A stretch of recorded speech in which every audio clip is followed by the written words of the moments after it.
First of all आप सभी को होली की अग्रिम शुभकामनाएं। Anjeet academy wishes that the colours of Holi spread happiness and success in your life. तो बच्चों आज की क्लास में हम लोग पढ़ने वाले हैं concentration term of the solution. तो आप लोगों ने घर से पढ़कर आया होगा, कुछ तो जरूर आपने पढ़ा होगा, ठीक है। तो फर्स्ट आपके दिमाग में ही आ रहा होगा सर कॉन्सेंट्रेशन होता क्या है। तो कोई भी substance, any substance dissolve in पर लीटर सॉल्यूशन, यानी 1 लीटर में किसी भी सॉल्यूट को अगर आपने डिसॉल्व कर दिया तो क्या होता है, कॉन्सेंट्रेशन होता है। यानी कॉन्सेंट्रेशन को सिंपल आप कैसे डिफाइन कर सकते हो, amount of solute dissolve in पर लीटर ऑफ द सॉल्यूशन। अब बात करते हैं सर ये सॉल्यूशन क्या होता है। तो सॉल्यूशन क्या है, solution is a homogeneous mixture of 2 or more non reacting chemical substances.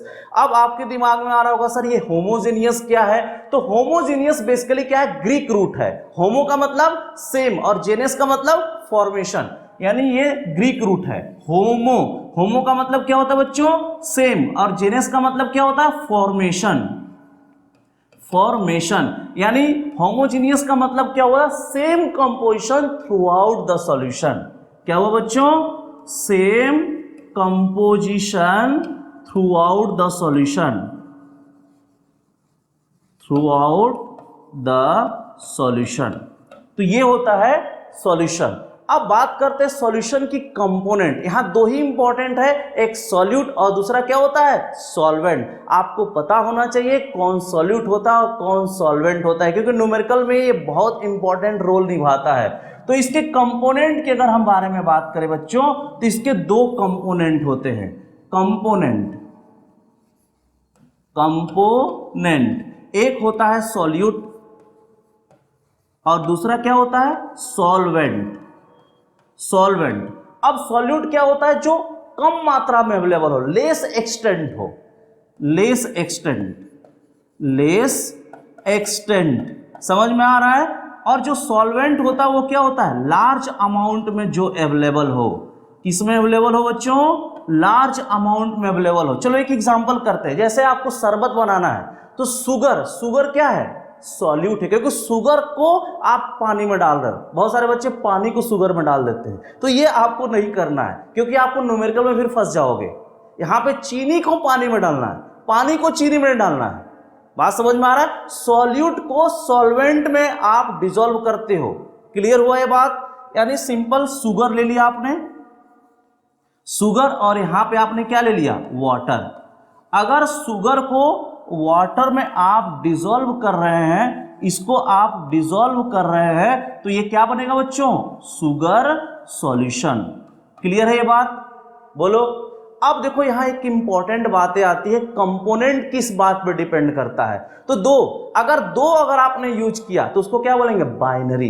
अगर 3 यूज किया कंपोनेंट तो क्या बनेगा, टर्नरी। लेकिन यहां कमाल की बात यह है कि सॉल्वेंट एक ही होता है। तो कंपोनेंट किस बात पे डिपेंड करता है, समझना थोड़ा, किस बात पे डिपेंड करता है। बाइनरी किसको बोलते हैं, बाइनरी किसको बोलते हैं, तो बाइनरी में क्या होगा, ये पे हमने सॉल्यूट लिखा है, समझना, सॉल्यूट, और यहां पे क्या लिखा है, सॉल्वेंट लिखा है। अगर एक सॉल्यूट यूज किया, और सॉल्वेंट तो हमेशा क्या होगा, एक ही होगा, तो क्या उसको बाइनरी वर्ड यूज करेंगे। टर्नरी, टर्नरी क्या होता है, टर्नरी में आपने 2 सॉल्यूट यूज करेंगे। सपोज करो आपने सॉल्ट भी यूज कर लिया और शुगर भी आपने यूज कर लिया, तो क्या बनेगा, टर्नरी, और सॉल्वेंट क्या होगा, 1।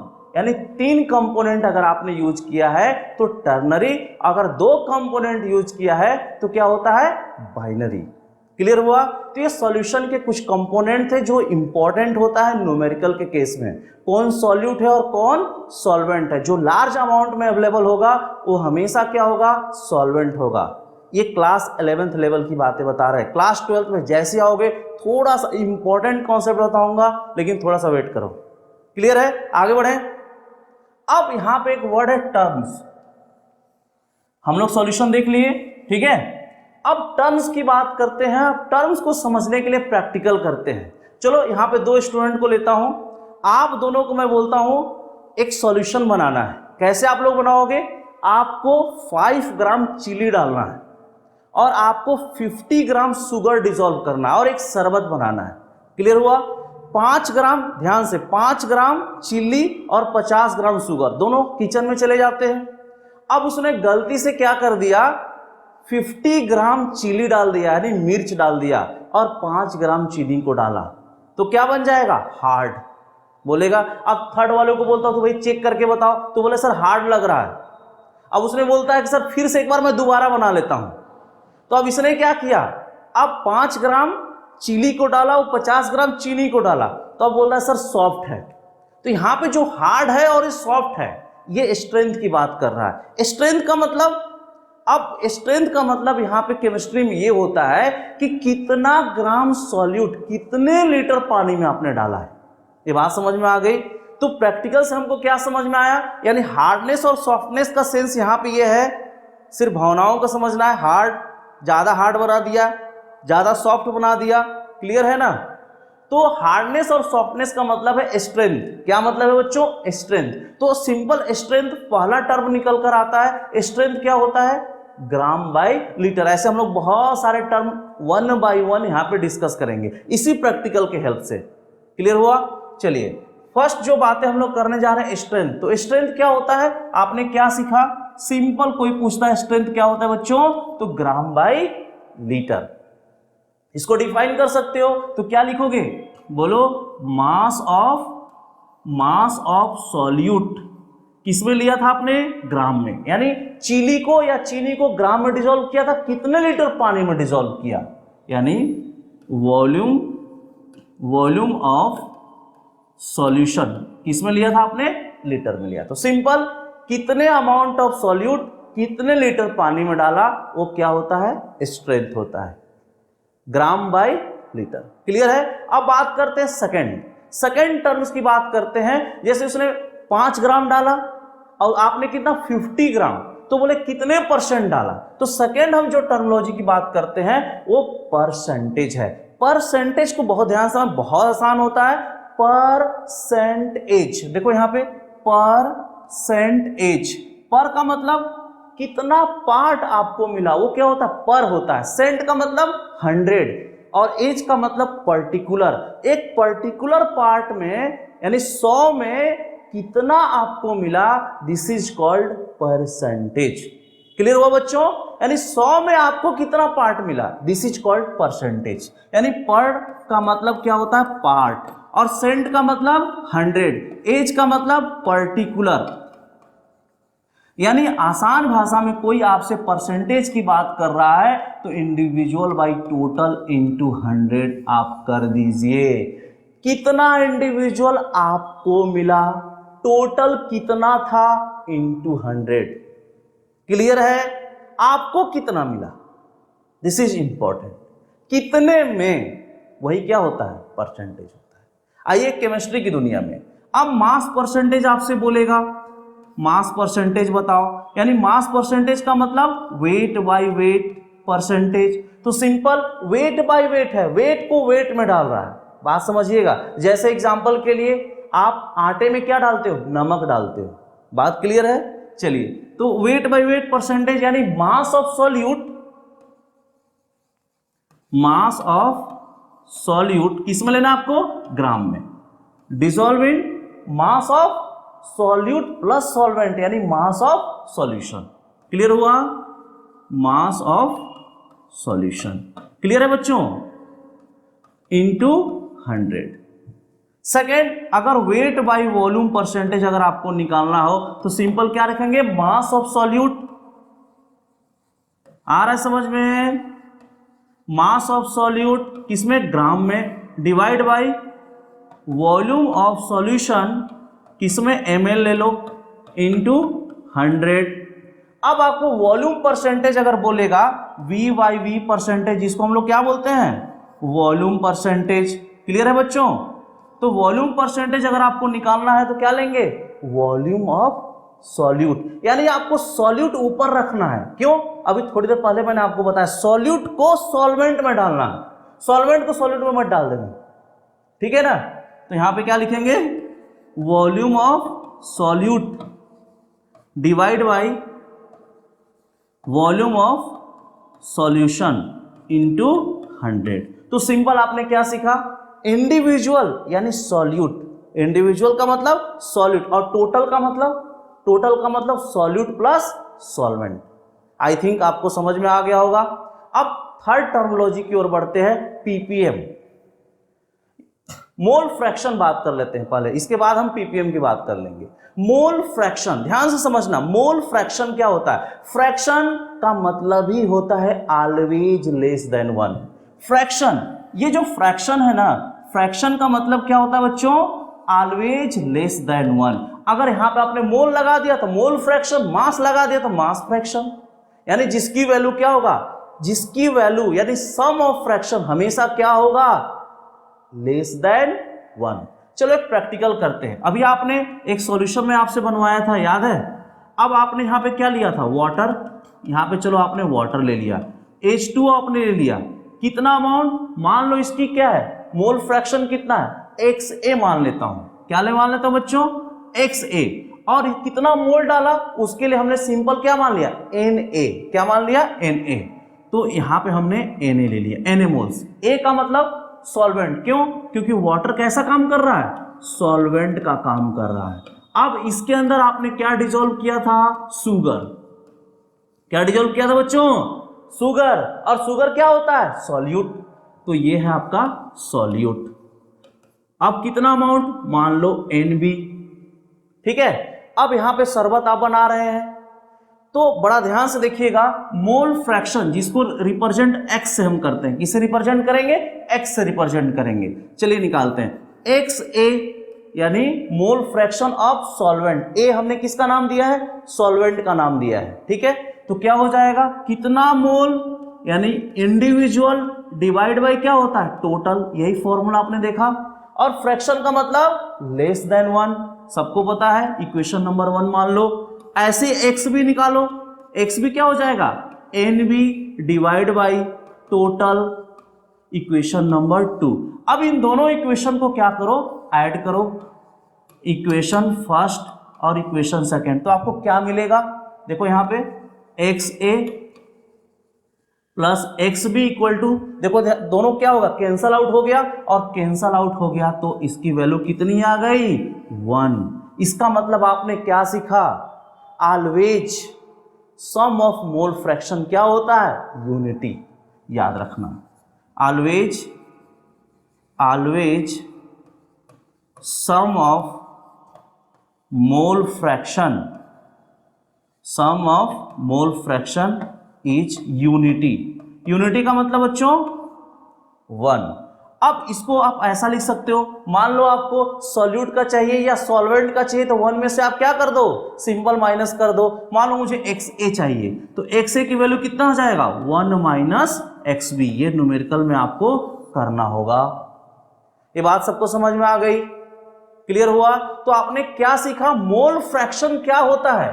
Individual by total. देखो ध्यान से, कॉन्सेप्ट को ध्यान से समझो। अभी थोड़ी देर में एक समरी बताऊंगा मैं। इंडिविजुअल बाई टोटल क्या है? Mole fraction. देखो इंडिविजुअल बाई टोटल, अगर आपने 100 से मल्टीप्लाई कर दिया था यही इंडिविजुअल बाई टोटल में, तो क्या निकल गया था? परसेंटेज। और 100 से मल्टीप्लाई नहीं किया तो क्या निकल गया? Mole fraction. क्लियर है? चलते हैं नेक्स्ट टर्म, PPM, पार्ट्स पर मिलियन। क्या है बच्चों? पार्ट्स पर मिलियन। अब देखो इसका मतलब पहले निकालते हैं। पार्ट्स पर मिलियन यानी 1 मिलियन में आपको कितना पार्ट मिला? जैसे मान लो रोबरी हुई, तो रोबरी में 1 मिलियन में आपको कितना मिलता है? वही क्या होता है? PPM होता है। और मिलियन का मतलब 10 लाख। मिलियन का मतलब 10 लाख, यानी 10 टू द पावर 6000 को क्या बोलते हैं? 1 मिलियन। क्या बोलते हैं? 1 मिलियन। यानी मिलियन का मतलब सिंपल होता है 10 टू द पावर 6। बात समझ में आ रही है? यानी 10 टू द पावर 6 में आपको कितना मिला, यही क्या होता है? PPM। क्लियर हो बच्चों? यानी simple individual by total into 10 to the power 6 कर दिया तो क्या मिल गया? पार्ट्स पर मिलियन। तो इसको डिफाइन करो। तो सिंपल मान लो कोई सब्सटेंस है, पीपीएम ए का निकालना है, मान लो पीपीएम ऑफ ए, कोई भी सब्सटेंस है ए का निकालना है, तो क्या लेंगे, उसका इंडिविजुअल मास, यानी mass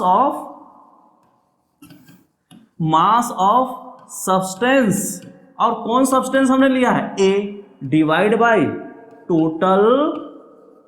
total mass of substance into 10⁻⁶। Clear हुआ। अब आप सोच रहे हो सर पीपीएम कहाँ यूज करते हैं, तो एटमॉस्फेरिक पॉल्यूशन में यूज करते हैं। जैसे आपके रायपुर में अब तूफान आने वाला है, तो ऐसा कोई नहीं बोलता इतने किलो का तूफान आ रहा है, वहां पे क्या बात किया जाता है, पीपीएम। आप कभी चैनल खोल के देखो तो वहां पे बोलता आज इतने पीपीएम का तूफान आने वाला है। तो पीपीएम सिंपल हम लोग कहाँ यूज करेंगे बच्चों, एटमॉस्फेरिक पॉल्यूशन में। क्लियर है ये बात, सिंपल। अब नेक्स्ट पीपीबी, यानी सिंपल पीपीबी का मतलब क्या हुआ, पार्ट्स पर बिलियन। अब बिलियन का मतलब क्या है, 10⁹, यानी 1 बिलियन में 10⁹ होता है। Very simple. तो इसको डिफाइन कैसे करोगे, तो सिंपल क्या निकल जाएगा, बोलो, मास ऑफ सब्सटेंस, कोई भी आपने ये लिया है, divide by total mass of substance into 10⁹। तो आपने 4 टर्म सीखा। कितने टर्म, 4 टर्म आपने सीखा, 5 टर्म सीखने वाले हो। क्लियर है, कैसे, सिंपल एक फंडा पे, इंडिविजुअल बाई टोटल। क्या आपने सीखा, इंडिविजुअल बाई टोटल। अगर इंडिविजुअल बाई टोटल में 100 से मल्टीप्लाई कर दिया परसेंटेज, कुछ भी मल्टीप्लाई नहीं किया तो क्या है, मोल फ्रैक्शन। अगर 10⁶ से मल्टीप्लाई कर दिया पीपीएम, और 10⁹ से मल्टीप्लाई कर दिया पीपीवी। बोलो, क्लियर हुआ। तो बहुत कमाल का चीज है, इसीलिए मैं बताया था सॉल्यूट और सॉल्वेंट आपको ध्यान में रखना है। ऊपर हमेशा क्या होता है, सॉल्यूट, और नीचे क्या होगा, बोलो, सॉल्यूट प्लस सॉल्वेंट, यानी सॉल्यूशन, यानी इंडिविजुअल बाई टोटल। टोटल का मतलब सॉल्यूट प्लस सॉल्वेंट, और इंडिविजुअल का मतलब सॉल्यूट। क्लियर है बात, बोलो, ठीक है। तो ये था समरी। अब नेक्स्ट टर्म की ओर हम बढ़ते हैं। अब फिर से प्रैक्टिकल के पास चलते हैं हम लोग। आप लोगों ने क्या किया था, हार्ड और सॉफ्ट बना दिया था, ठीक है। अब बात करते हैं कॉन्सेंट्रेशन की, कितना उसकी हार्डनेस है, कितनी उसकी सॉफ्टनेस है। क्लियर है बच्चों। तो नेक्स्ट टर्म हम बात करते हैं मोलारिटी। किसकी बात करने जा रहे हैं, मोलारिटी। यानी मोलारिटी को दूसरे टर्म में मोलर कॉन्सेंट्रेशन भी बोला जाता है, या सिंपल उसको कॉन्सेंट्रेशन भी बोलता है। बात क्लियर है, याद रखिएगा। मोलारिटी को हम कैपिटल एम से डिनोट करेंगे, इसको दूसरे वर्ड में मोलर कॉन्सेंट्रेशन बोला जाता है, मोलर कॉन्सेंट्रेशन, या सिंपल इसको कॉन्सेंट्रेशन भी बोल सकता है। अब बात आ गई सर मोलारिटी होता क्या, मोल बाय लीटर। सिंपल और आसान भाषा में बोल दो, मोल बाय लीटर। अभी डिफाइन करेंगे, लेकिन आपको शॉर्टकट याद रखना है। मोलारिटी क्या है, मोल बाय लीटर। सामने वाला समझता रहे, मोलारिटी क्या है, मोल बाय लीटर। यानी सिंपल मोलारिटी हम लोगों ने क्या सीखा, मोल बाय लीटर। इसको हेडिंग में ही रखो, मोल बाय लीटर, बस इतने बात याद रखो। कैसे, अगर मोलारिटी को डिफाइन करना है तो मोलारिटी क्या है, mole of solute, mole of solute divide by volume of solution, नीचे हमेशा टोटल, वॉल्यूम ऑफ सॉल्यूशन किस में लेना है बच्चों, लीटर में लेना है। अब बात आ गई मोल कैसे निकालेंगे, तो इसके लिए मैंने आपको शॉर्टकट बता रखा, वाई map, volume, number of particle, atomic mass, molecular mass, और ये नाभि जो है वो क्या होता है, मोल। तो ये शॉर्टकट आप इसके लिए क्या यूज करेंगे बच्चों, वाई मैप, बहुत इंपॉर्टेंट है। क्लियर है। तो वाई मैप यूज करके आप मोल निकाल लीजिएगा, वॉल्यूम से डिवाइड कर लेंगे तो क्या निकल जाएगा, मोलरिटी। क्लियर है। अब देखो यहां पे मोलरिटी को आगे हम लोग और एक्सपेंड करते हैं इसको। मोल क्या होता है, simple mass upon molecular mass, यानी वेट अपॉन मॉलिक्यूलर वेट। ठीक है, तो यहां पे देख लो weight weight of solute divide by molecular mass of solute into volume in litre. कोई दिक्कत नहीं, ठीक है। अब थोड़ी देर पहले ये वेट ऑफ सॉल्यूट किस में लोगे? ग्राम में। अभी आपने देखा ग्राम बाय लीटर क्या होता है, याद करो थोड़ी देर पहले, स्ट्रेंथ। क्या होता है? स्ट्रेंथ। यानी आप स्ट्रेंथ के भी टर्म में इसको डिफाइन कर सकते हो। स्ट्रेंथ किस में लिया था? ग्राम बाय लीटर। और जो मॉलिक्यूलर मास होता है, मॉलिक्यूलर मास होता है वो किस में लेंगे? बोलो, ग्राम बाय मोल में। ठीक है, देखो यूनिट मोल बाय लीटर, मोल बाय लीटर आ गया ना। यहां देखो ग्राम ग्राम कैंसिल हो गया तो मोल बाय लीटर आ गया। यानी मोलैरिटी को आप strength upon molar mass of solute भी बोल सकते हो। क्लियर है?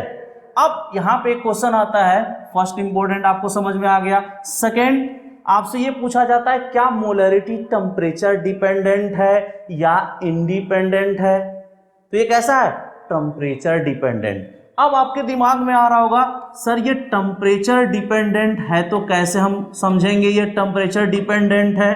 देखो इसका रीजन, अब यहां पे कौन सा टर्म आया? वॉल्यूम का टर्म आया। और आप जानते हो जब टेम्परेचर बढ़ेगा तो वॉल्यूम ऑफ सॉल्यूशन बढ़ेगा और मोलैरिटी क्या हो जाएगी? घट जाएगी।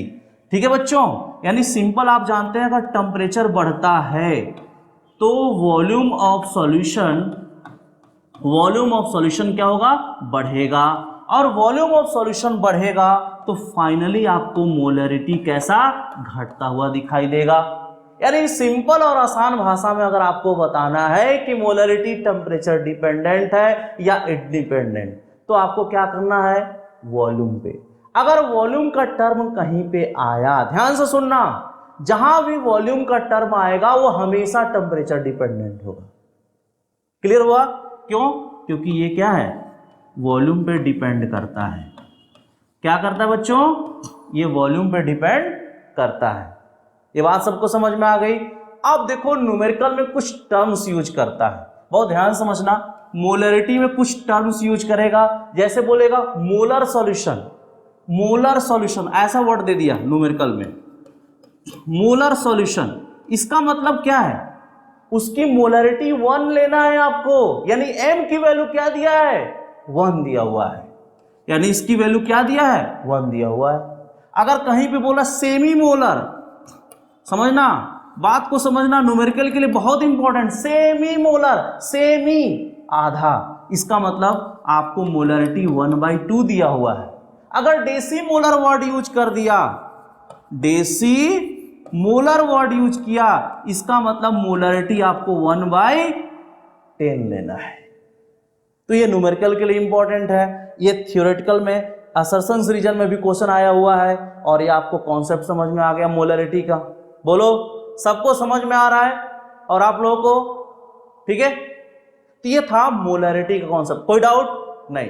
नेक्स्ट टर्म हम बात कर रहे हैं मोलालिटी। क्या बात करने जा रहे हैं बच्चों? मोलालिटी। अब मोलालिटी को स्मॉल m से रिप्रेजेंट करेंगे। दूसरा नाम मोलल, मोलल कॉन्सेंट्रेशन भी बोलते हैं या फिर आसान भाषा में मोलल भी बोलेंगे। अगर कहीं पे मोलालिटी, ध्यान से सुनना, वो था रीटी, ये है लीटी। क्या है? लीटी। अब लीटी चोखा खाए हो? लीटी चोखा समझते हो नहीं समझते हो?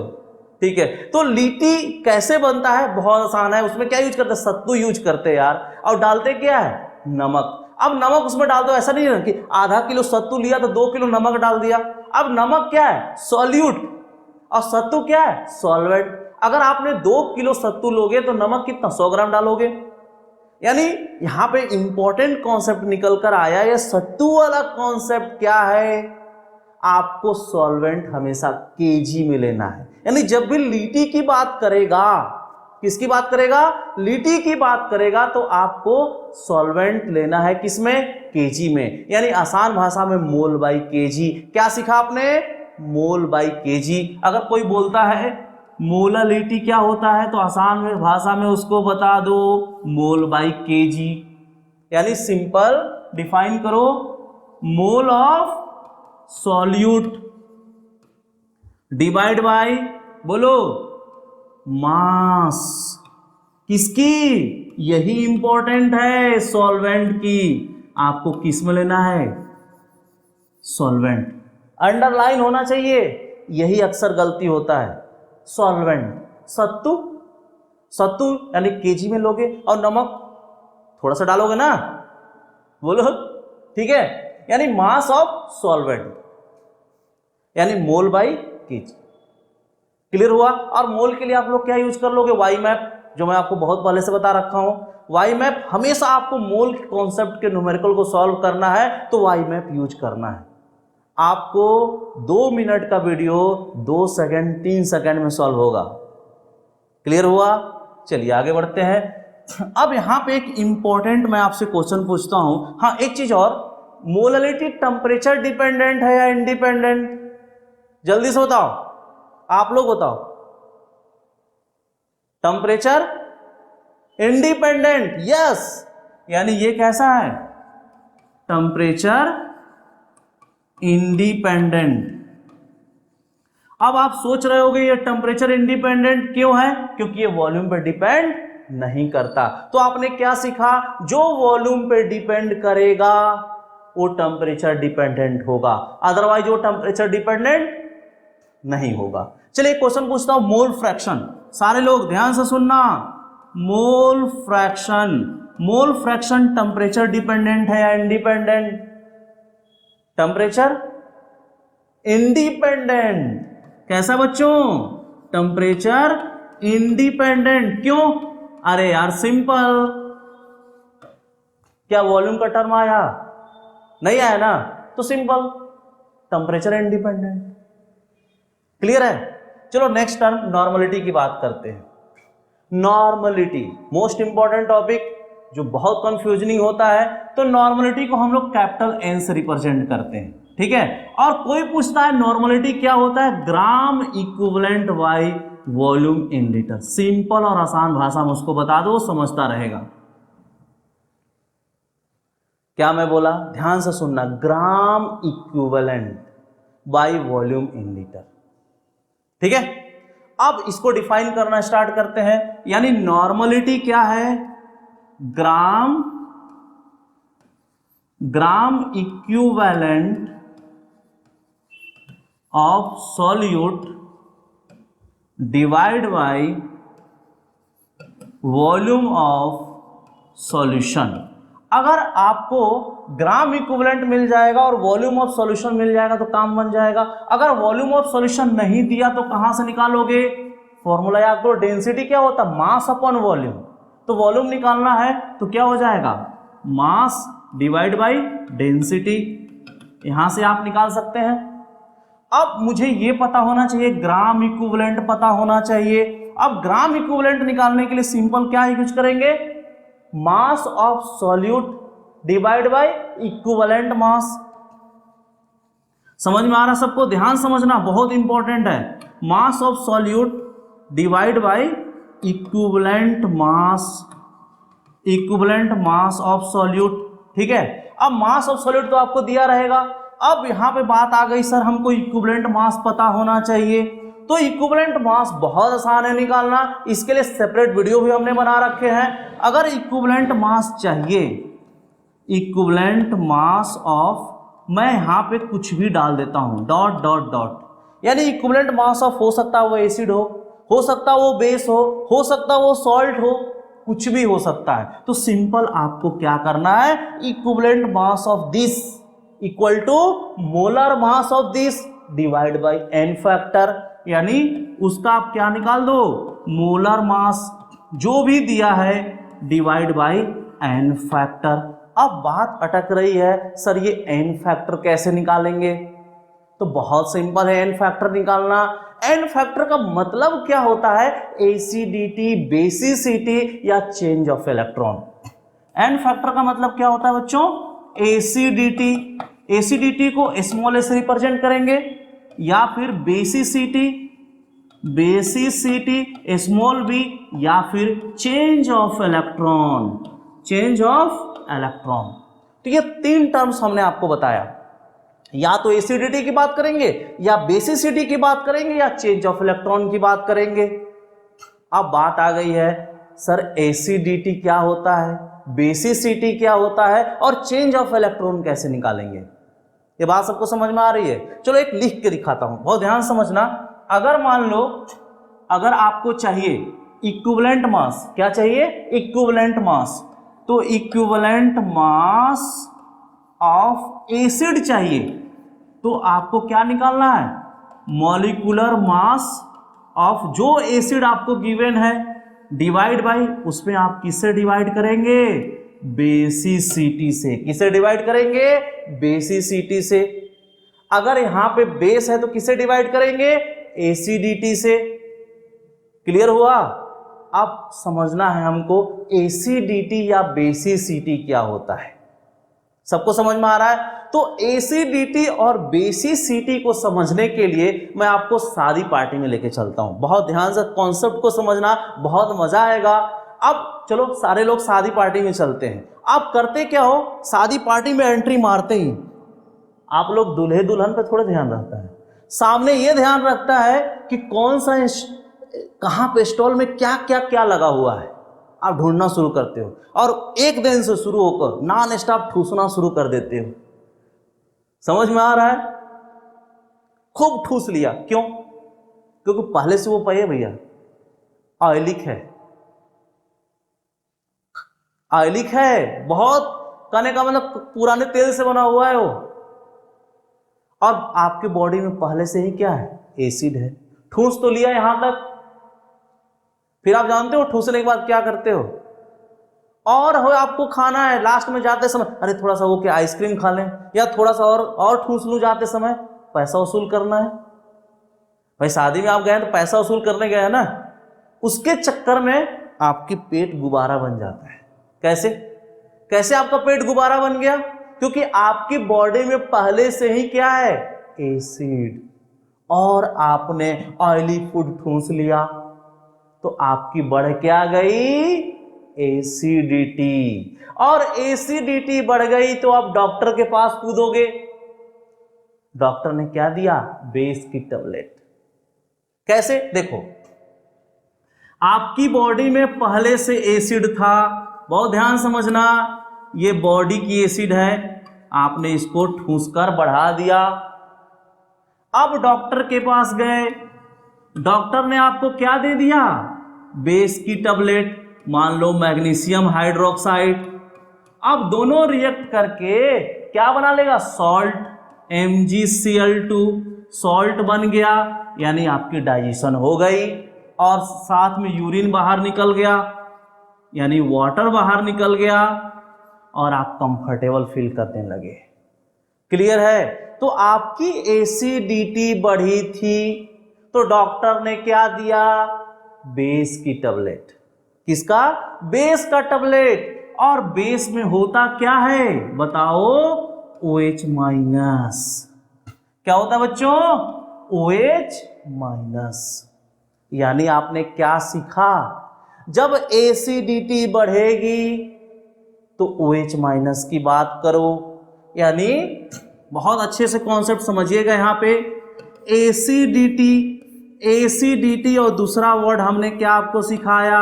बेसिसिटी। एसिडिटी को स्मॉल a और बेसिसिटी को स्मॉल b रिप्रेजेंट करते हैं। तो एसिडिटी में क्या होता है? नंबर ऑफ डिस्प्लेसिबल, आपने जो सीखा, नंबर ऑफ डिस्प्लेसिबल क्या? OH माइनस आयन, यानी कितना OH माइनस आयन डिस्प्लेस हुआ, दिस इज कॉल्ड, बोलो बोलो बोलो, एसिडिटी। यानी आपने क्या सीखा? जहां बेस दिया रहेगा उल्टा एसिडिटी की बात करना। क्लियर हुआ? एसिडिटी बढ़ा था ना, तो डॉक्टर ने क्या दिया था आपको? बेस, यानी OH माइनस, और जहां बेस रहेगा वहां एसिडिटी की बात करना, और जहां बेसिसिटी होगा नंबर ऑफ डिस्प्लेसिबल, क्या बच्चों? H प्लस आयन, यानी एसिड की बात करना। एसिड है तो बेसिसिटी, और बेस है तो एसिडिटी। क्लियर हुआ? चलो एक नॉर्मल क्लास 10th लेवल का एग्जाम्पल देता हूं। अभी थोड़ी देर में लेवल नंबर 2 की बात करेंगे। लेवल नंबर 2 जेईई नीट के लिए इंपॉर्टेंट होगा। ये भी इंपॉर्टेंट है बेस, यहां से आप बेस को स्ट्रॉन्ग करना। क्लियर हुआ? जैसे मान लो हमने लिख दिया H2SO4 CaOH का होल ट्वाइस, ठीक है, और तो दो ही बहुत है, बाकी थोड़ा सा लेवल नंबर 2 में लेंगे। अब यहां से ध्यान से देखो, ये क्या है बच्चों? H2SO4 एसिड है, और एसिड है तो क्या देगा बोलो? उल्टा बेसिसिटी यानी बी। कितना देगा? इसको वाटर में डिसॉल्व करो तो 2H+ मिलेगा, यानी कहने का मतलब बी की वैल्यू कितना हो गया? 2। अब ये क्या है बोलो? बेस, और बेस है तो क्या देगा? एसिडिटी। अब इसकी एसिडिटी कितना है? कितना?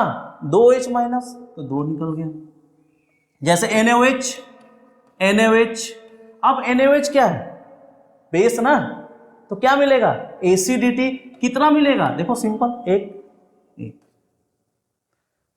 तो ये बेसिक लेवल था एसिडिटी और बेसिसिटी का, यानी एन फैक्टर, यानी एन फैक्टर इसका कितना? 2, 2 और 1। क्लियर हुआ सबको? एन फैक्टर का मतलब समझ में आया सबको? लेवल नंबर 1 था, अभी लेवल नंबर 2 बताऊंगा। क्लियर है ना? अब बात करते हैं नॉर्मलिटी। नॉर्मलिटी अगर आपको निकालना है तो सबसे पहले क्या आना चाहिए? एसिडिटी या बेसिसिटी। एसिडिटी और बेसिसिटी आ गया तो आप इक्विवेलेंट मास निकाल लोगे। किसे? मॉलिक्यूलर मास से डिवाइड करके। और मॉलिक्यूलर मास तो निकालने सबको आता है यार, ट्रिक तो ऑलरेडी मैं बता चुका हूं, ठीक है। इक्विवेलेंट मास निकल गया, अब उसे क्या करो? डिवाइड कर लो वॉल्यूम से, ठीक है। क्या निकल जाएगा? नॉर्मलिटी निकल जाएगा। क्लियर है? अब बात करते हैं एन फैक्टर का लेवल नंबर 2। देखो ध्यान से, जेईई नीट के लिए अब इसमें इंपॉर्टेंट ये बात आती है कि चेंज ऑफ इलेक्ट्रॉन निकालना। थर्ड याद है, चेंज ऑफ इलेक्ट्रॉन। जैसे KMnO4 की बात करो तो KMnO4 क्या होता है? Good oxidising agent. अब इसमें 3 कंडीशन होता है, एसिडिक मीडियम, बेसिक मीडियम और न्यूट्रल मीडियम। अगर एसिडिक मीडियम है तो एन फैक्टर 5 होता है, और बेसिक मीडियम में 1 होता है, और न्यूट्रल मीडियम में 3 होता है। आप सोच रहे हो सर कैसे होता है? चलो मैं आपको दिखाता हूं। देखो यहां ध्यान से, KMnO4 की अगर हम बारे में बात करें तो KMnO4 क्या है? गुड ऑक्सीडाइजिंग एजेंट है। अब यहां पे देखो एसिडिक मीडियम, एसिडिक मीडियम में मैंने आपको क्या बताया? 5। ये आया कहां से? बहुत ध्यान से देखना। अगर KMnO4 में Mn की ऑक्सीडेशन स्टेट निकालो तो 4 दूना 8 में से 1 चला गया, यानी यहां पे कितना आ गया? +7। यहां पे कितना है? +7, और यहां पे कितना है? 2। तो 7 में से 2 माइनस करोगे तो कितना आ गया? 5 इलेक्ट्रॉन। और यही 5 इलेक्ट्रॉन का जो चेंज हुआ, मैंने बताया था चेंज ऑफ इलेक्ट्रॉन, 5 इलेक्ट्रॉन का जो चेंज हुआ वही क्या होता है? एन फैक्टर होता है। क्लियर हुआ? सिमिलर यहां पे कितना? 3 आ गया, और यहां पे कितना हुआ? देखो यहां पे ऑक्सीडेशन स्टेट निकालो, 4 दूना 8, 2 माइनस उधर से, यानी 6 + 6, यहां पे कितना आ गया? +6, यानी 7 - 6 हुआ। बोलो यहां पे ऑक्सीडेशन स्टेट कितना हुआ? +4, और +4 घटा दो इसमें से, 7 - 4 कितना हुआ? 3, यानी एन फैक्टर कितना हो गया? 3 हो गया। तो इंपॉर्टेंट होता है ये, क्लास 12 के लिए भी इंपॉर्टेंट है, 11th के लिए भी इंपॉर्टेंट है, बोर्ड एग्जाम, एंट्रेंस एग्जाम, सब के लिए इंपॉर्टेंट है, क्योंकि KMnO4 का क्वेश्चन आना ही आना है। और सबसे इंपॉर्टेंट आती है एन फैक्टर, जो आपको देख के पता करना होता है। अच्छा ये क्या? KMnO4 किस में चेंज हो रहा है? Mn2+, यानी तुरंत आपके दिमाग हो गया वो एसिडिक मीडियम में जा रहा है। अगर एसिडिक मीडियम में जा रहा है तो एन फैक्टर कितना होगा? 5 होगा। ये बात सबको क्लियर है? अब जैसे एक और हमने एग्जांपल K2Cr2O7 का दिया हुआ है, पोटेशियम डाइक्रोमेट। कितने इलेक्ट्रॉन का चेंज हो रहा है? 6 इलेक्ट्रॉन का चेंज हो रहा है, तो एन फैक्टर कितना हो जाएगा? 6 हो जाएगा। ये बात एकदम दिमाग में फिट कर लेना है, ये लिमिटेड है यार, लिमिटेड क्वेश्चंस इस पे आते हैं, बना बनाया पका पकाया है कि एन फैक्टर 6 है। जैसे H2O2 हाइड्रोजन पेरोक्साइड के बारे में बात करें तो एन फैक्टर 1 भी होता है और 2 भी होता है। अब बड़ा समस्या आती है कि सर एन फैक्टर 1 कब होगा? तो डिस्प्रोपोर्शनेशन रेडॉक्स रिएक्शन। अब ये नया तुम्हारे दिमाग में आ गया, सर ये कौन सा रिएक्शन आ गया? तो बहुत आसान है, देखो यहां पे कहां लिखा है मैंने? Disproportionation redox reaction. अब H2O2 को ध्यान से देखना, डिसप्रोपोर्शनेशन रिडॉक्स रिएक्शन का मतलब होता है एक ही एटम का ऑक्सीडेशन हो और एक ही एटम का क्या हो, रिडक्शन हो। तो ऐसे केस में डिसप्रोपोर्शनेशन रिडॉक्स रिएक्शन बोलते हैं। जैसे इसका ऑक्सीडेशन स्टेट कितना है, -1, ध्यान से सीखो, इसका ऑक्सीडेशन स्टेट कितना है, -1, इसका ऑक्सीडेशन स्टेट -2 और यहाँ पे क्या है, 0। इसी ऑक्सीजन का यहाँ पे क्या हो रहा है, रिडक्शन, यानी ऑक्सीडेशन स्टेट क्या हो रहा है, कम हो रहा है, यानी क्या हो रहा है, रिडक्शन। अब इसी ऑक्सीजन का इस वाले में नहीं, यहां पे क्या हो रहा है, ऑक्सीडेशन स्टेट बढ़ रहा है। देखो ध्यान से, -1 से 0 गया ना तो बढ़ रहा है ना, तो यहां पे क्या हो रहा है, ऑक्सीडेशन, यहां पे ऑक्सीडेशन, और यहां पे -1 से -2 घट रहा है। इसका मतलब यहां पे क्या हो रहा है, रिडक्शन। तो देखो एक ही एटम का क्या हो रहा है, ऑक्सीडेशन, और एक ही एटम का क्या हो रहा है, रिडक्शन। तो ऐसे केस में हाइड्रोजन पेरोक्साइड H2O2 के लिए जो फॉर्मूले होते हैं, जो ऑलरेडी मैंने आपको बता रखे हैं, सिंपल, यहां पे वैल्यू कितनी आ जाएगी, एन फैक्टर की वैल्यू कितनी आ जाएगी, 1, N1 into N2 divide by N1 plus N2। याद करो, इसके लिए सेपरेट वीडियो है, आप उसको जरूर देखना, मॉलिक्यूलर वेट इक्विवेलेंट वेट के ऊपर। क्लियर हुआ, ठीक है। अब चलो आगे बढ़ते हैं हम लोग। जैसे मैं आपसे पूछूं कि अमोनिया NH3 या H3PO4 H3PO2 कितने एन फैक्टर होंगे, तो आपको लगेगा जैसे देखो यहां अमोनिया NH3 है, यहां पे 3 हाइड्रोजन देगा, नहीं। सिंपल और आसान भाषा में याद रखना, जब ऐसी सिचुएशन आए पानी में डालो, और पानी में डालने के बाद कितना वो डिसोसिएट होता है, उतना ही आपको क्या मिलने वाला है, एन फैक्टर। देखो यहां पे पानी में डाला, देखो पानी में डाला तो कितने OH माइनस मिला, 1। इसका मतलब सिंपल, इसकी एन फैक्टर की वैल्यू कितनी है बच्चों, 1। ये बात क्लियर है, बहुत इंपॉर्टेंट। जैसे मैंने एक और एग्जांपल दिया, H3PO3 H3PO2 और H3PO4। अब आपको दिख रहा होगा यहां पे देखो H3PO3 है तो एन फैक्टर 3 होगा, लेकिन एन फैक्टर 2 है, नहीं। सिंपल, इसके लिए आप लुईस स्ट्रक्चर बनाओगे, लुईस स्ट्रक्चर के बेस पे तुम ये बताओगे कि इसकी एन फैक्टर कितना है। चलो इसका लुईस स्ट्रक्चर बना के आपको दिखाता हूं। अब देखो फास्फोरस, फास्फोरस के आउटर मोस्ट शेल में कितने इलेक्ट्रॉन, 5। यहां पे कौन सा बॉन्ड, डबल। अब यहां पे oxygen single bond, oxygen single bond, ये सबको आपको आता है लुईस स्ट्रक्चर बनाने। इसके लिए भी एक सेपरेट वीडियो है, वहां पे जाकर सीखो इसको, ठीक है। यहां समझ में आ रहा है, ठीक है। अब देखो इसमें है क्या, ऑक्सीजन क्या है, मोर इलेक्ट्रोनेगेटिव, तो अपनी ओर क्या करेगा, खींचेगा, तो इस पे क्या आ जाएगा, partial positive, sorry partial negative, और एच पे क्या आ जाएगा, पार्शियल पॉजिटिव। तो यहां से एक पार्शियल पॉजिटिव मिला, पार्शियल निगेटिव मिला, तो कितने में टूट रहा है, 3 में टूट रहा है। इसलिए इसकी एन फैक्टर कितना होता है बच्चों, 3 होता है। आप सोचोगे कि सर क्या ये ऑक्सीजन नहीं टूटेगा, नहीं, क्योंकि डबल बॉन्ड में है। यहां पे देखो ऑक्सीजन क्या है, मोर इलेक्ट्रोनेगेटिव, तो अट्रैक्ट टुवर्ड्स इटसेल्फ, अपनी ओर वो क्या करेगा, खींचेगा, और अपनी ओर खींचेगा तो उस पर कौन सा चार्ज आ जाएगा, माइनस, पार्शियल माइनस, और उसके पड़ोसी पे कौन सा चार्ज आ जाएगा, प्लस आ जाएगा। तो कितने में टूटा, देखो 1 प्लस 2 प्लस, और यहाँ पे 3 प्लस, यहाँ पे देखो पार्शियल पॉजिटिव, यहाँ पे पार्शियल निगेटिव। इसीलिए इसकी एन फैक्टर कितना होता है, 3 होता है। ये बात सबको क्लियर है। चलिए अब देखो यहां पे बहुत सारे मैंने एग्जांपल दिया, इक्विवेलेंट वेट ऑफ एलिमेंट निकालना है तो एटॉमिक वेट क्या करो, सिंपल वैलेंसी। एग्जांपल के लिए एल्युमिनियम ले लिया, तो एल्युमिनियम की वैलेंसी कितना होता है, 3। ग्रुप नंबर 13 यार, 13। और ट्रिक क्या बोलता है, 13 में से 10 माइनस करो, कितना आ गया, 3। क्लियर है। चलिए तो ये था नॉर्मलिटी। नॉर्मलिटी निकालने के लिए सबसे पहले आपको क्या पता होना चाहिए, एन फैक्टर, और एन फैक्टर आपको आ गया। क्लियर है ना। चलिए बात करते हैं नॉर्मलिटी एंड मोलरिटी इक्वेशन की, ठीक है। अब देखो नॉर्मलिटी और मोलरिटी इक्वेशन को समझने के लिए बहुत आसान है। अब बात आई मोलरिटी इक्वेशन, नॉर्मलिटी इक्वेशन क्या है, any 2 substance after mixing dilute, जब 2 सब्सटेंस को आप इंटरमिक्स कर रहे हो आफ्टर डाइल्यूशन, तो वहां पे मोलैरिटी और नॉर्मलिटी इक्वेशन आता है। बात समझ में आ रही है? वहां पे क्या आता है?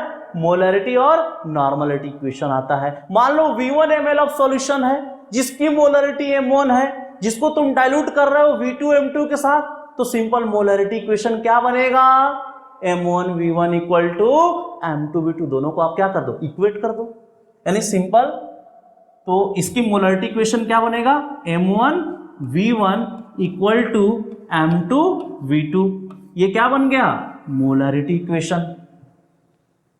सिमिलरली आप नॉर्मलिटी इक्वेशन भी निकाल सकते हो। सिमिलरली नॉर्मलिटी इक्वेशन क्या बनेगा? N1V1 इक्वल टू N2V2, ये क्या बन गया? नॉर्मलिटी इक्वेशन बन गया। बोलो, तो ये बहुत सिंपल था। अगर दो सब्सटेंस कोई दिया है, मिक्स किया जा रहा है, तो आफ्टर डाइल्यूशन के बाद दोनों को क्या करना है? आपको अलग अलग कर देना है। आप इंपॉर्टेंट कॉन्सेप्ट और न्यूमेरिकल्स जो बनता है जब वो मिक्स सॉल्यूशन बनेगा। जैसे थोड़ी देर पहले हम लोगों ने सॉल्यूशन बनाया था, एक थोड़ा सा हार्ड हो गया था और दूसरा सॉफ्ट हो गया था, यानी एक तीखा सॉल्यूशन बना था, एक मीठा सॉल्यूशन बना था। अब दोनों को मिला दिया जाए, एक और ले लो सॉल्यूशन, इमली वाला ले लो, तो क्या बनेगा? गुपचुप का पानी बन जाएगा। गुपचुप का पानी तो ऐसे ही बनाते हैं ना, तो गुपचुप की पानी बनेगा तो बोलेगा उसकी मिक्स्ड मोलैरिटी बता दो, ऐसा क्वेश्चन आपसे पूछेगा। तो सिंपल आपको क्या करना है, जितने भी सॉल्यूशन दिया है आप उसको क्या करो? M1V1 M2V2 करो और डिवाइड बाय टोटल वॉल्यूम से कर दो। बच्चे लोग यही अक्सर गलत करते हैं। चलो मैं आपको दिखाता हूं, चलो ध्यान से देखना। मैंने एक सॉल्यूशन लिया, सॉल्यूशन 1, जिसकी वॉल्यूम क्या है? V1 है और इसकी मोलैरिटी क्या है? M2 है। एक दूसरा हमने ग्लास लिया है, कंटेनर लिया है, जिसकी मोलैरिटी M2 है, और इस दूसरे नंबर का सॉल्यूशन, यानी ये तीखा मिर्च वाला सॉल्यूशन जो बनाया था, और ये कैसा है? थोड़ा सॉफ्ट वाला जो बनाया था। अब इसकी वॉल्यूम कितना है? V2 है। ये बात समझ में आ रही है? अब बहुत सारे सॉल्यूशन होंगे। अब इसको हम क्या करते हैं, एक थर्ड वाले कंटेनर में, यानी जिसकी मोलैरिटी M3 है, यानी मिक्स्ड है, ये कैसा है? हम यहाँ पे मिक्स सॉल्यूशन बनाने वाले हैं, गुपचुप की पानी बनाने वाले हैं। ऐसे क्वेश्चन आता है भाई, ये दे देगा एसिड, ये दे देगा बेस, उसको बोलेगा डाइल्यूट कर दो, तो मिक्स्ड की मोलैरिटी बता दो। सिर्फ और सिर्फ यहाँ पे वैल्यू आपको रखना है, कॉन्सेप्ट यही रहेगा। ये बात समझ में आ रही है? अब बोल क्या रहा हूं, इसको और इसको, दोनों सॉल्यूशन अगर 3 है तो 3 सॉल्यूशन को थर्ड वाले कंटेनर में डाल दो। अब अक्सर गलती कहां करते हैं बच्चे, उसको V3 मान लेते हैं। अरे भैया सिंपल, एक गिलास और एक गिलास मिलके कितना? अरे 2 गिलास होगा ना, इसका मतलब वॉल्यूम इसकी कितनी हो जाएगी? V1 प्लस V2, ये करना है। अब यहां से मिक्स्ड की अगर मोलैरिटी यानी M3 निकालना है तो सिंपल कुछ भी मत करो, M1V1 M2V2 dot dot dot जितने दिया है सबको जोड़ के टोटल वॉल्यूम से डिवाइड कर दो। इसका मतलब V1 plus V2 dot dot dot, आगे भी कर लो, बहुत सारा दिया है तो। सिमिलर आप नॉर्मलिटी इक्वेशन निकाल सकते हो। बोलो, तो ये याद रखना, total M1V1 M2V2 M3V3 dot dot dot divide by total volume से डिवाइड करना, तो मिक्स्ड की मोलैरिटी निकल जाएगा। क्लियर है? चलो नेक्स्ट बात करते हैं कॉन्सेप्ट फॉर्मेलिटी। अब फॉर्मेलिटी को कॉन्सेप्ट समझने के लिए मैं आपके घर पे आता हूं, बहुत सारे बच्चे, चले उसको लेके चलता हूं, ठीक है? अब आपके जो क्लोज फ्रेंड होंगे उसको कैसे बोलते हो, और जो हाय हेलो फ्रेंड होते हैं उसको कैसे बोलते हैं? दोनों में आपको बहुत डिफरेंस नजर आता है। फॉर्मेलिटी नहीं बोलते यार फॉर्मल कर रहा है, यार हाय हेलो है, फॉर्मेलिटी कर रहा है। जैसे आपके घरों में एक दूर वाला दोस्त जाता है तो क्या बोलोगे? अरे भाई चाय वो पी के नहीं गया क्या? अरे तुमको नहीं पिलाना है तो बोलो ना नहीं पिलाना है, लेकिन क्या बोलता है? अरे चाय वो तो पी लेता। स्टेटमेंट पे ध्यान देना। और एक आपका क्लोज दोस्त आता है तो क्या बोलते हो? अरे यार नहीं, चलो बिना चाय पिए तो जाना नहीं, 2 दिन तुमको रहना है। तो कैसा है? पक्का दोस्ती है, हम दूजे के लिए। और एक फॉर्मेलिटी हाय हेलो वाला, भाई तू चाय वाय पी के कभी आया करो घर पे, कभी फोन ऑन कर लिया करो, तो कैसा है ये, फॉर्मेलिटी है ना। तो फॉर्मेलिटी का मतलब आसान भाषा में यहां से क्या सीखा, जहां पे ऑब्जर्व मॉलिक्यूलर मास हो, ऑब्जर्व हो, दिखावा हो। लेकिन मोलरिटी में क्या है, पक्का दोस्त है, वो पक्का दोस्त है। इसका मतलब वहां पे कैसा मोलर मास होता है, थ्योरेटिकल होता है। तो फॉर्मेलिटी क्या है, मोलरिटी के ही जैसा है, लेकिन ये आयनिक कंपाउंड में यूज करते हैं। कहां यूज करते हैं, आयनिक कंपाउंड में यूज करते हैं। यानी सिंपल, ये कहां यूज करते हैं बच्चों, आयनिक कंपाउंड में यूज करते हैं। तो मोलरिटी और दूसरा फॉर्मेलिटी, बात समझ में आ रही है। तो मोलरिटी में अगर हम बारे में बात करें तो weight of substance divide by molecular मास, लेकिन ये मॉलिक्यूलर मास कैसा होता है, थ्योरेटिकल होता है, पक्का दोस्त है, दिखावा नहीं है, इनटू वॉल्यूम इन लीटर। ये बात समझ में आ रही है। लेकिन फॉर्मेलिटी जो होता है वो वेट क्या है, वेट ऑफ सब्सटेंस होता है डिवाइड बाय फॉर्मूला मास होता है। क्या होता है बच्चों, formula mass into volume in litre. यानी इसी को बोल सकते हो weight of substance divide by कौन सा मास, ऑब्जर्व मास। ऑब्जर्व का मतलब दिखावा, दिखावा, इनटू वॉल्यूम इन लीटर। ये बात समझ में आ गया, कोई दिक्कत नहीं। अब देखो फॉर्मूला मास कैसे निकालते हो, सिमिलर वैसे निकाला जाता है जो आयनिक कंपाउंड हो, जैसे NaCl। एक एग्जांपल के थ्रू समझाता हूं। NaCl, तो NaCl का निकालोगे तो सोडियम कितना 23, क्लोरीन कितना 35.5, यानी 58.5 U। ये क्या निकल गया, फॉर्मूला मास। क्यों, अरे सिंपल मोलरिटी ही जैसा निकालना है, बस यूज कहां करते हैं, आयनिक में यूज करते हैं, बस इतने ध्यान देना है। यहां पे दिखावा होता है, मोलरिटी में दिखावा नहीं होता।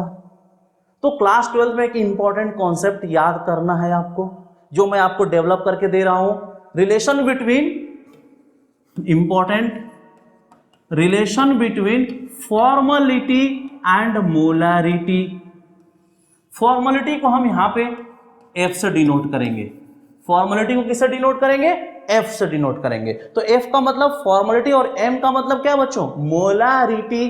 तो देखो फॉर्मेलिटी डिवाइड बाय मोलरिटी, तो कौन सा मास है यहां पे, थ्योरेटिकल मास। दोनों को डिवाइड कर दो, divide by molecular mass, observe mass. और यही थ्योरेटिकल बाय ऑब्जर्व क्या होता है, वॉन्ट ऑफ फैक्टर I होता है। I, वॉन्ट ऑफ फैक्टर, जो क्लास 12 के सॉल्यूशन वाले चैप्टर में पढ़ेंगे, वॉन्ट ऑफ फैक्टर I। अभी आप समझ लीजिए, इतना याद रखिए, थ्योरेटिकल मास डिवाइड बाय क्या होता है, ऑब्जर्व मास को हम लोग वॉन्ट ऑफ फैक्टर I बोलते हैं। क्लियर हुआ, यानी सिंपल फॉर्मेलिटी क्या होता है, molarity into want of factor I। ये टर्म्स, ये रिलेशन आप जरूर याद रखिएगा। क्या है बच्चों, want of factor, want of factor I के लिए मोर डिटेल क्लास 12 में बात करेंगे। क्लियर हुआ। तो ये था फॉर्मेलिटी। क्या था बच्चों, फॉर्मेलिटी। तो ये जितने भी आपने कॉन्सेप्ट पढ़ा था, ये सारे कॉन्सेप्ट बेसिक कॉन्सेप्ट था, सिंपल। ये कॉन्सेप्ट आपको आना ही चाहिए, ये सारे बेसिक कॉन्सेप्ट थे।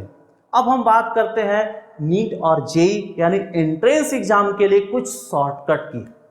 क्लियर है, चलिए कुछ यहां पे हम शॉर्टकट बात करने जा रहे हैं। अच्छा, शॉर्टकट शुरू करने से पहले मैं एक क्वेश्चन पूछना चाहता हूं, जितना अभी पढ़ाया है बहुत सिंपल, विद इन 1 सेकेंड या 2 सेकेंड में आपका आंसर मिलेगा। पूछो, चलिए मैं क्वेश्चन नोट कर देता हूं यहां पे। जैसे मैं आपसे पूछता हूं फाइंड नॉर्मलिटी, क्या ध्यान से सुनना और आप लोग को भी आंसर आना चाहिए, ठीक है।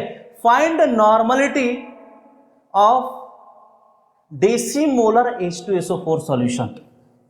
Find normality of decimolar H2SO4 solution.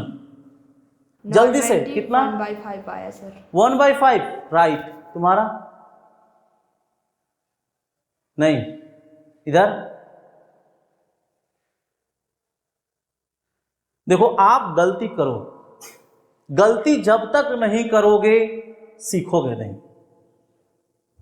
देखो इसका 1/5 आंसर आया, तो आपको गलती करना पड़ेगा ना। जब तक गलती नहीं को 2-4 बार गिरो यार, 2-4 बार गलती करो, काटो, पेज फाड़ो, नहीं आ रहा है घर पे प्रैक्टिस करो, तब आपसे क्वेश्चन सॉल्व होगा।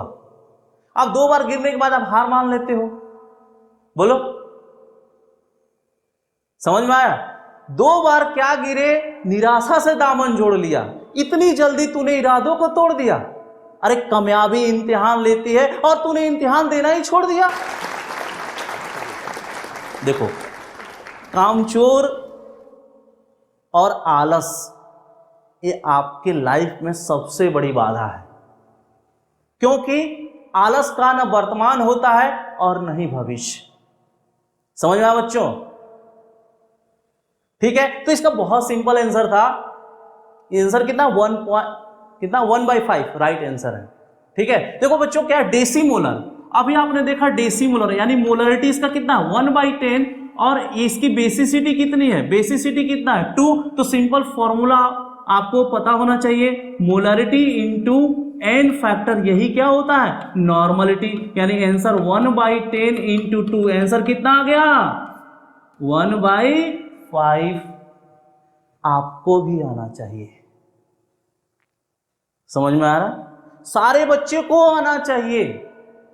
अब आप सोचोगे सर इतना जल्दी आंसर कैसे आ गया, तो ट्रिक्स आपको आना चाहिए। देखो आपको अगर नीट जेईई का पेपर देना है तो ट्रिक्स तो आना ही चाहिए। जो आपने पढ़ा था वो बेसिक था, अब अपने दिमाग में फिट करना। मैं आपको कम से कम 10 ट्रिक देने जा रहा हूं। पहला तो आपने सीखा नॉर्मलिटी इक्वल टू क्या होता है मोलरिटी इंटू एन फैक्टर, और सारे मेरे ड्राइव किए हुए हैं। मैं एक ड्राइव करके आपको दे देता हूं, सारे मेरे ड्राइव किए हुए, आप बिल्कुल टेंशन मत लेना। जो क्वेश्चन बोला है, क्या दिया है, क्या निकालना है, ट्रिक अप्लाई करो और आंसर बताओ विद इन 2 सेकेंड 3 सेकेंड। चलिए, तो फर्स्ट ट्रिक हम यहां पे आपके लिए डेवलप कर रहे हैं। देखो नॉर्मलिटी और मोलरिटी में रिलेशन। नॉर्मलिटी क्या होता है बच्चों, ऑनलाइन वाले बच्चों ध्यान से इधर देखो, क्या होता है gram equivalent divide by volume in litre, हाँ या ना? यस। अब देखो यानी ग्राम इक्विवेलेंट यानी मास of solute divide by equivalent mass of solute, बोलो हाँ या ना, divide by volume in litre.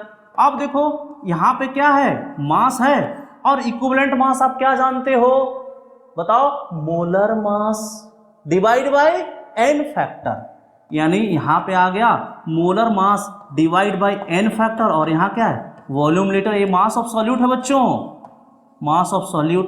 अब देखो यहां पे, यानी यहां पे मास को हम वेट लिख दे रहे हैं, बार बार लंबा चौड़ा लैंग्वेज लिखने से बच रहा है। यहां पे क्या है मॉलिक्यूलर वेट यानी मॉलिक्यूलर मास, और यहां पे क्या है वॉल्यूम इन लीटर, और यहां पे क्या आ गया एन फैक्टर।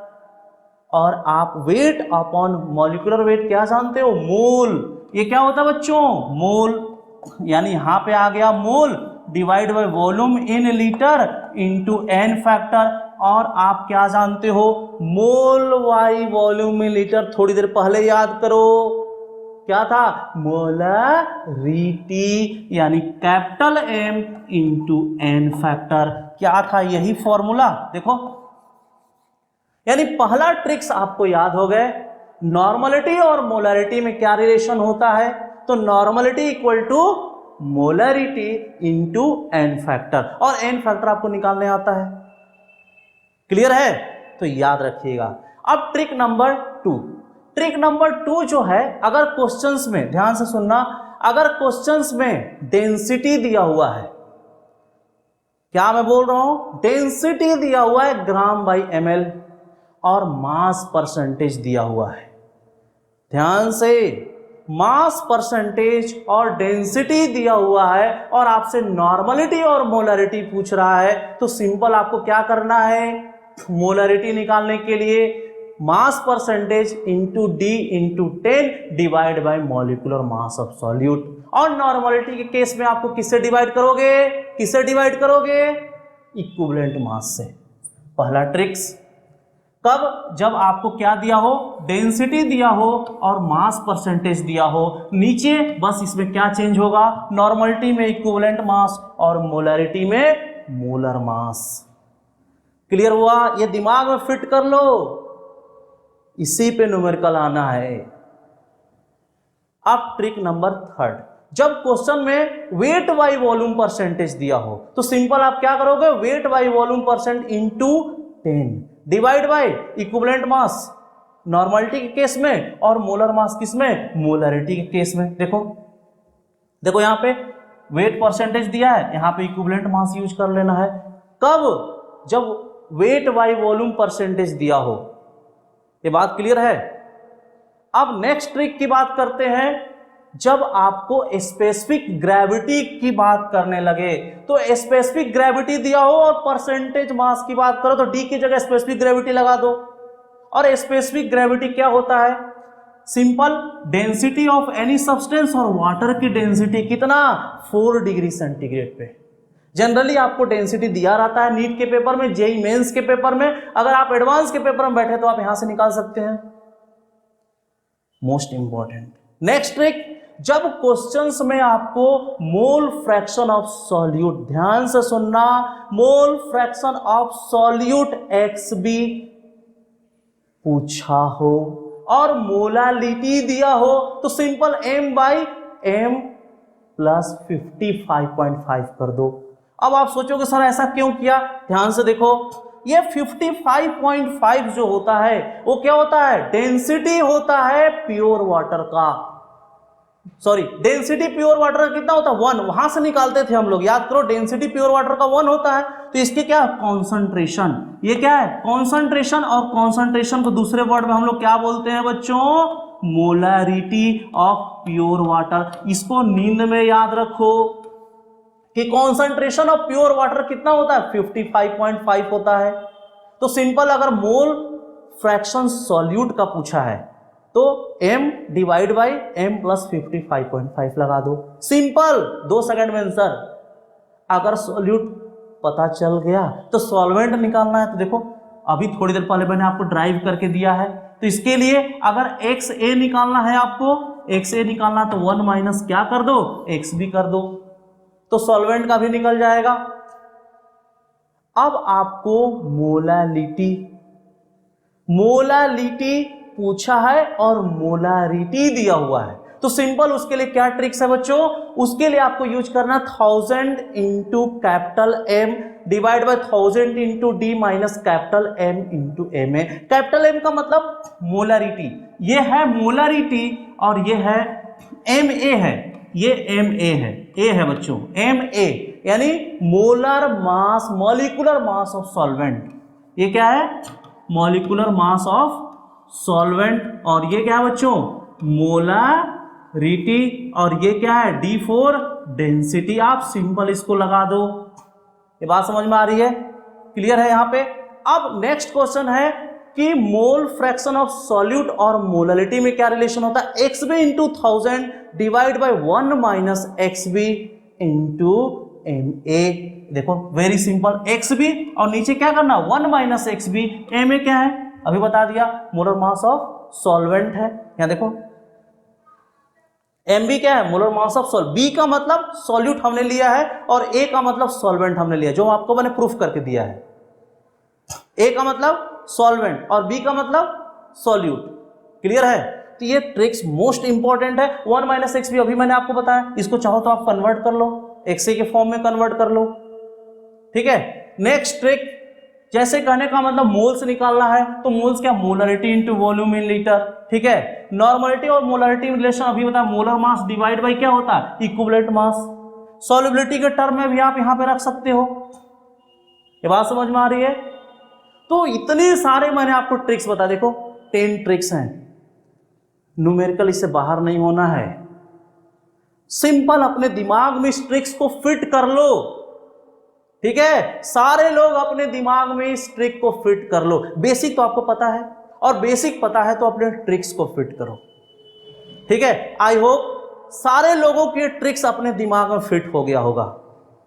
तो फिर मिलते हैं बच्चों होली के बाद इसी प्लेटफॉर्म में नेक्स्ट वीडियो के साथ। Okay, bye bye, take care.